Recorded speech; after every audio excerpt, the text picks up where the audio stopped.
Now it's time to take what you've learned and create a plan for how to make a concrete and meaningful improvement and help you achieve your goals. The first step to improving yourself or your program is assessing.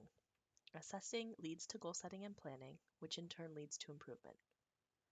So first you need to do an assessment, and that could be a formal assessment or evaluation process, or it could be a more informal look at what you've learned or what you know about what you need to work on for yourself or for your program. If you're assessing the program, consider having multiple staff involved in the assessment process so you get a rich variety of perspectives about what needs to be worked on. Any assessment is only as good as the boldness and the fearlessness of the person or people doing the assessment. So make sure that you are willing to look long and hard at what areas you would most benefit from improvement in and admit to those areas so that you can make improvements.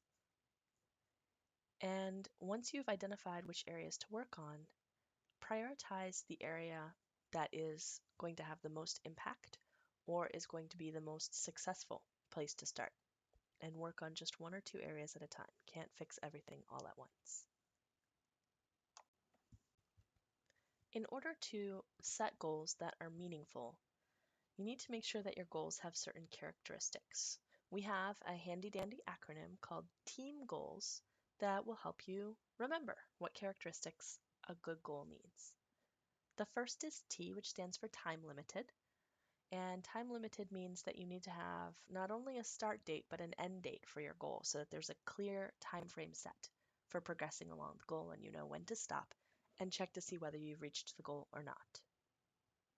The E stands for exciting because any goal needs to be motivating to the people working on it, which means that they need to be able to understand how it's going to have a positive impact on them, on the program, on the children, on the community. A stands for achievable because it's very important to make sure that you set goals that are within reach. It is extremely bad for motivation and morale to set goals that are out of reach and then fail to hit the mark again and again. And M stands for measurable because this is possibly the most important one. How are you going to know whether you've reached your goal if you don't set clear standards for how it will be measured? The measurable element means not only that you have to say how you're going to know, but that you need to have a numeric or really actually measurable component of the goal that makes it clear exactly how you'll determine whether or not you've succeeded in a way that any two people would be able to agree on whether success had been achieved or not. Here are some examples of team goals. By January 1st, identify one target skill to work on. For the month of January, make note each week of how many times the new skill was practiced. February 1st, reassess and discuss progress. Improve score on self-assessment by 5 items in 1 year. Create and distribute a flyer that tells families about the new quality initiative in our program. Include the flyer in the June mailing. For each of these goals, you can easily identify the team elements. You can see the time frame written right into the goal. You can understand how it would be exciting or motivating for staff.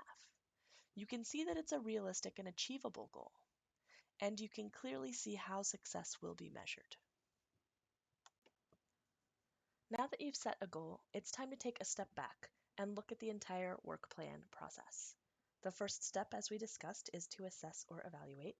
And the second step is to set your team goal. The third step then is to break that goal down into individual steps that are needed to reach the final goal. And then you need to assign someone to be in charge of implementation. And this is actually sort of a two-pronged thing because you need someone to be in charge of the overall plan from start to finish. And then sometimes you'll need individual people to be in charge of certain steps. And they may be different than the person who's in charge of the entire overall plan. Once you have an idea of what roles will be played by whom, the next thing to do is figure out what resources are needed for each step. Resources might include a specialist or specialized information, equipment, materials, supplies, funding, or even time. Then you set your timetable. Thinking about your start and end dates that are in your goal, you're going to determine benchmark dates for each step. Then you implement and celebrate, and then you reassess and reevaluate and start with a new goal.